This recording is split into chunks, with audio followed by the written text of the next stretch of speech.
yes, what an evening it has been in Frankfurt. Not the greatest game of all time, but a dramatic finish and maybe some redemption for Cristiano Ronaldo, having scored that first penalty in the penalty shootout. He was in the depths of despair after missing the penalty earlier on, but he can now celebrate with his teammates as Portugal are through to the quarterfinals of the Euros, where they will play France. Have to come to the goalkeeper on our panel because Diogo Costa, maybe an unlikely hero for Portugal, but definitely the hero. He's kept them in these Euros. Well, 100%. I mean, we spoke about it briefly at the end of the 120 minutes. The save he made from Sesko in the game as well. It was Pepe made a bad mistake, and it felt like Pepe was chasing back, and everything was in slow motion at that point. And Costa again stood up 1v1, made a phenomenal save. Sort of a bit of a flashback. You remember the save that Martinez made in the World Cup final for Argentina, and they went up the other end and scored. I mean, that was a phenomenal save. But then to save, I don't think I've ever seen it before, in a penalty shootout, to save the first 3 penalties is a phenomenal record. And you know, the news beforehand, we're all talking about Ronaldo, maybe even talk about Ronaldo after the game as well, but we should be talking about Costa. He's had a phenomenal night, and a night he'll never forget. But I said even before the penalty shootout, these Slovenian players, they should be so proud of what they've done for their country. 2 million people, you know, the fans in the stadium, you can see them now. Put all the Slovenians back in their home country. These guys are heroes. I mean, All Black, we talked about goalkeepers tonight. All Black was the hero during the game as well in the first half of extra time, making that save from Ronaldo. I mean, we look at Ronaldo and Martinez. I don't know what the relationship's like there, but you know, I don't know, to see Ronaldo play that length of minutes. We'll maybe speak about it after, but you know, they're through, and you know, they'll play France. They'll have to play better, or they'll be going out too. Yeah, another extraordinary night of football. As I say, not the best game we've ever seen, but no end of drama, particularly when Cristiano Ronaldo is involved. But there'll be huge question marks asked going forward for this Portuguese team, especially in relation to what Roberto Martinez does with Cristiano Ronaldo. Because while, as I said, there was a little bit of redemption for him scoring in the penalty shootout, his contribution overall wasn't great. No, it wasn't, and it begs the question who's making the decisions. And it was just madness to bring Leao off at the stage of the game, because he was the only one who really created anything. It was him and Cancelo who got the Portugal game, team going, and if there was anything created, it was either of them two. Conceição did well when he come on. 39-year-old plays 120 minutes, he misses a penalty, and I've got to say, I bought into all that Ronaldo's turned into a team player because he needs a team more than he used to do, because he's not a player anymore, and I bought into that nonsense as well. But I think he showed his true colours again tonight, missing the penalty. He starts crying on the pitch, he starts crying at half-time in extra time. And I'm thinking, it's not about you. There's a squad of 26 players, there's 20 staff, there's 30 or 40,000 fans in there. It's not about you. And obviously I was cheering on, you know, you've tried to be neutral, but I was cheering Slovenia on because I wanted them to win. I thought the reaction was embarrassing. I think it was out of order. I've never seen anything like it. Because once you show emotions, once you get emotional, it's the end of it. Yeah. So that was the latest point where I would have said, or the manager had to say, you've got to come off because you're not in the right frame of mind to carry on playing. Credit to him, he took the first penalty and he took it well. It was a very good penalty. But as I said, I bought into all that Ronaldo's turned into a team player is absolute nonsense. All he thinks about is himself. Then he scores a penalty, he apologises to the fans. He doesn't need to apologise. No. He took a pen, he missed it. Happens. Yeah, he doesn't need to apologise. It's all about him. And, you know, he will start the next game. But, you know, I can't see any other outcome really than a France win. Okay, well, Dara mentioned his strength of character to actually go up and take that penalty for the penalty shootout, but question marks over the rest of Ronaldo's performance this evening. We'll have further analysis to come right after this short break. Certainly has been Diogo Costa, who has become the first goalkeeper to save 3 penalties at a European Championship in a penalty shootout. Brilliant performance from the goalkeeper. Yeah, not just 3 normally it's 5 or 6 penalties, and consecutive 3 on the bounce is just phenomenal. I mean, it's Illich with the first one. Again, he picks the right way, Costa, and you know, we always talk about when you're a goalkeeper, step and dive. He drives into the corner probably for all 3 of these penalties. Balkovic with the second one, another brilliant save. People will say at home it's a good height, but you got to choose the right way. And you see that right foot stepping forward, you know, springs into the goal, and verbiage with the last one. It's just, you know, it's a fairy tale, isn't it, for Costa? It's just, you know, that you dream of that as a kid, probably. Still talk about Paki Bonner save, you know, all these years later. Yes, you know, he's made 3 on the bounce there, you know, and of course Bernardo Silva, we all know from Manchester City, he stepped up with that all-important final penalty, and Portugal go through. I know I've spoken to you about this to you before, Shay, about penalty shootouts. You've faced them yourself during your career, and I suggested to you at the time that should the goalkeepers actually wait, because some penalties are badly taken and you have a chance, but you say no, it's not really possible to wait. Even if you look at Costa, he's gone for each one of them, and if it goes the other way, obviously it's hindsight, but you know, they will do a bit of homework as well, of course, the goalkeepers. But if he doesn't go early there, then I don't think he saves them, you know. So because of the distance of the 12 yards between that and the goal, if they strike it well enough, you know, it's very, very difficult. I remember once England went out, I think, to a penalty shootout in Peter Shilton, and they lost, and he says he went the right way for the 5 of them, but the ball hit the net and then he dived, basically. But in his head, he went the right way for all of them, you know. Yeah. The reaction time isn't quick enough, Peter, if you don't go the right way, you know.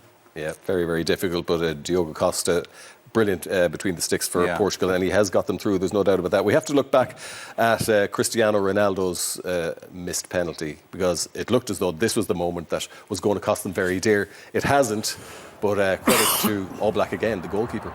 Yeah, and I think Jota does really well, just the drive forward, and he draws the challenge by Dirkisic. And, you know, we were kind of on the fence initially about whether it was a penalty or not, but I think he does impede the run, and it's the right call. And, you know, you think that this is the moment of redemption for Portugal and written in the stars and all the rest of it, and then he just steps up and All Black goes the right way. He saves. It's a good save as well. He's probably put it at a good height for the keeper, Shay, I think.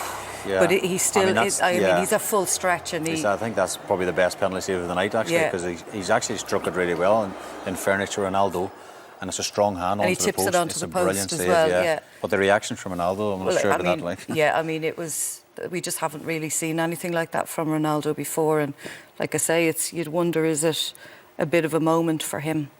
A bit of a moment, but I mentioned the word performance, and Cristiano Ronaldo is very aware of when he's taking free kicks, when he's taking corner kicks, when he's very aware of the camera being on him all the time, and I'm just wondering how much of that display at half-time was performance as opposed to genuine emotion. I don't care, Peter, I don't care. He's got a responsibility towards the team. He's the captain of the team. He's got a responsibility, and if he doesn't feel that he can't help the team anymore, then he's got to say to the manager, he's got to take me off. And this is the most embarrassing and most ridiculous decision I've seen ever. And Lisa says she's not seen it of Ronaldo. I've not seen it of anyone. Yeah, I've not seen it of anyone. Because he's a role model. There's a lot of kids who want to be like him. And failing is part of the game. Yeah. Well, we saw Luka Modric miss a penalty for Croatia. He accepted it, and moments later he popped up to score a goal. Yeah. And vastly different reaction. Well, this is how it should be, and he doesn't need to apologise. If he takes responsibility, you miss. It's part of the game. Nobody will ever go at him for missing it. And I don't know what he wanted to tell us with his reaction. I just found it utterly embarrassing what he did, because it's a team game, and you're still in the game. It's still 0-0. You still got every chance to go through. Obviously, if Šeško scores the goal, then it would have mattered, and it would have been but he could have cried after the game. In fact, if anything, Didi, it should have been Ronaldo going, lads, we're still in this. I'll get another chance. He's the captain. He should be going. Do you know what I mean? I've scored loads of goals. I'll get a goal second half, but. Again, everyone's hugging him and around him. It was just such a weird reaction. That's why I wonder, is it a bit of a moment for him? I don't think it is, because the manager's not going to drop him, is he? He's never realised, and it doesn't strike you to have that humility to think, I'm not world class anymore. And maybe he's realising that now, because Portugal, when we talked at the start before the game about Portugal using him and him becoming more of a team player, and in the Turkey game, the third goal, I think he plays a little side ball across and Bruno scores, when he really, normally we would see him take those chances on himself, but I think what we really saw again tonight was them reverting back to type. They ran out of ideas, and if Ronaldo wasn't at the centre of idea, Portugal didn't have solutions. That's different to France. France have different solutions. If Mbappe is not firing, but they showed they're one-dimensional tonight when he's in the team. We all fell in the trap of the Ronaldo team player, and I got a feeling He squared the ball to Bruno. I think he probably would have squared it 10 or 15 years ago, because I think he has to square the ball. Yeah. But I think he quite enjoyed it because he contributed to a goal and to the team's success. But I almost had a feeling today, he thought, I've been a team player for 3 games. It's not really my thing. And then when he took every shot on, in the first half he took a ball away from somebody else and he tried to spin and hit it with his left foot, which was raised at it in Cymru, which wasn't on. And you've got a responsibility towards the team, the staff, the nation, the fans, everybody. And he just thinks it's about himself. And this is why he's been a terrific footballer. And the numbers he's amassed probably won't be beaten. Messi and him being 2 of a kind. Yeah. But here you've got one player who's an absolute team player, who's probably appreciated by everybody. And on the other hand, you've got a guy who misses a penalty, who starts crying on the pitch, which I've never seen before. And then you've got young kids, substitutes of Portugal. They hug him at half-time of extra time, a guy who's got, 230 caps?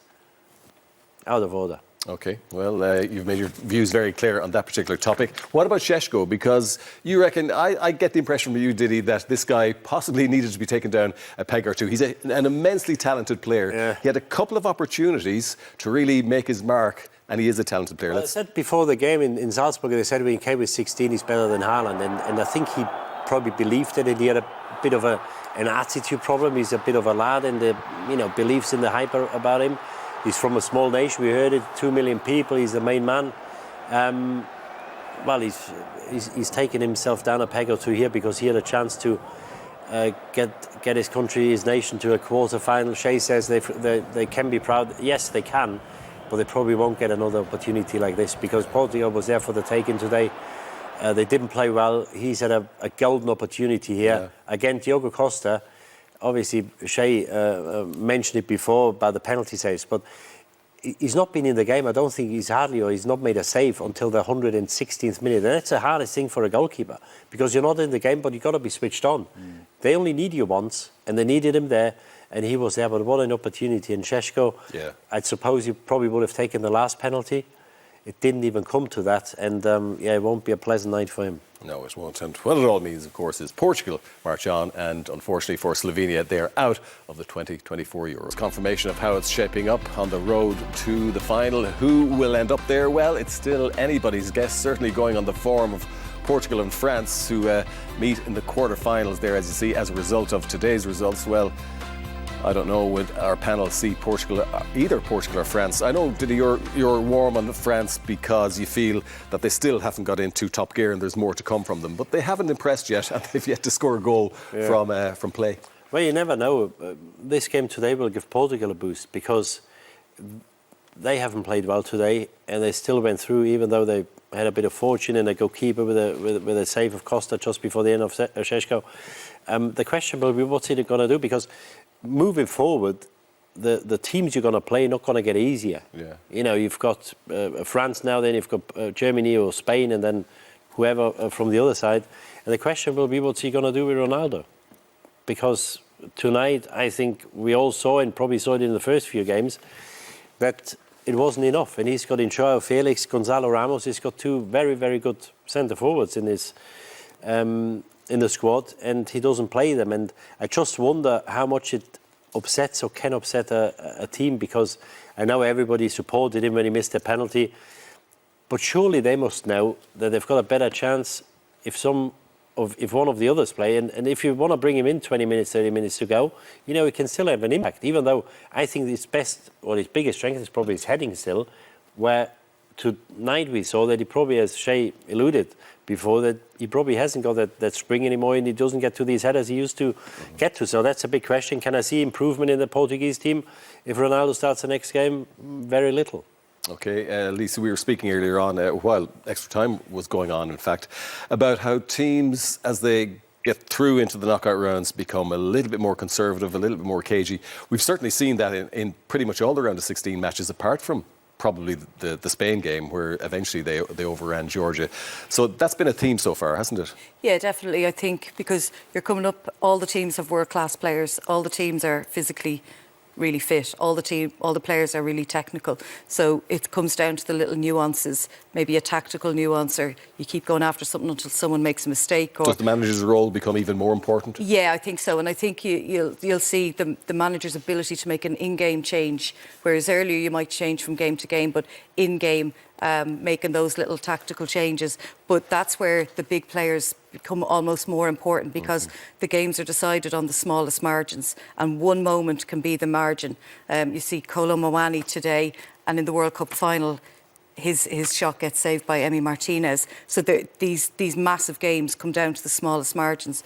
And I think, based on what we've seen, I still think France are a team that have better solutions and more solutions available than what we've seen to Portugal. I think with Ronaldo and the team, they just look really one-dimensional. But then when you win ugly, that can give you a real lift, as you say. But and you think of England, you know, for them to come through what they've come through in the last couple of games and then to win it the way they did, you know, that could be a real moment to kick them on and give them the bit of self-belief as well. So, but the margins are going to get smaller and smaller, and the big players will be the big players who can make the difference in the big moments. And that's why managers tend to keep those players on. Yeah, and I suppose that'll be the big focus from an English point of view, Shay, that maybe when you get to these deeper into the competition and you really do need the big players to step up, that maybe Gareth Southgate is hoping, having kept faith with Bellingham and Foden and Harry Kane, that they will step up. But we're 4 matches in now. You think it will be beginning to show? Yes, I sometimes question myself, because I'm watching the England game yesterday, and again we're looking at Kane, and similar to Ronaldo in tonight's game, you're screaming at Southgate last night, Kane needs to come off, he couldn't move really, it seemed like he couldn't move. Ronaldo tonight was the exact same thing, couldn't move, but he kept him on, he scored the penalty. Last night Kane scores the goal.